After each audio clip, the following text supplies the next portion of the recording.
দিন শেষে আমি বড়ই একা। আমি ছাড়া আর আমার কেউ নেই। আমার কথা শোনার কেউ নেই, আমার কষ্ট বোঝার কেউ নেই।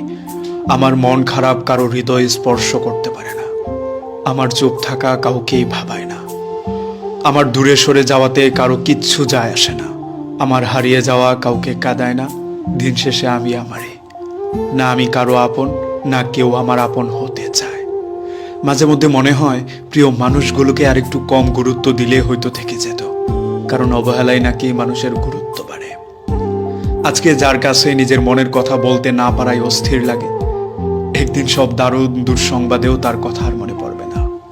এমনকি দুঃখে কাতরালেও তার চৌকাট মারাতে আর ইচ্ছা করবে না। কোনো প্রিয় জিনিসই বেশি দিন প্রিয় থাকে না, তার জায়গা দখল করে নেই নতুন কিছু। তিক্ত হলেও এটাই সত্য যে আজকে যাকে প্রিয় মানুষ বলে আপনি চিল্লাচ্ছেন, একটা সময় পর গিয়ে তার প্রতি সেই মোহটা থাকবে না। হাওয়াই মিটের মতো মিলে যাবে শূন্যতায়। দুঃখগুলো যন্ত্রণাদায়ক হলেও অস্থায়ী। দুঃখ চিরজীবন সঙ্গী ভেবে কষ্ট পাওয়ার কোনো মানে হয় না। সুখ যেমন পালা করে আসে, ঠিক তেমনি দুঃখগুলো প্রয়োজনে আসে। প্রয়োজন ফুরিয়ে গেলে আবার উধাও হয়ে যায়। সময়ের এই দারুণ রং বদলে কালকে কি হবে আমরা কিচ্ছু জানি না। তাই কালকে কি হবে এই ভাবনায় বিভোর না হয়ে হাতের কাছে আজকে যেটুকু সুখ পাচ্ছেন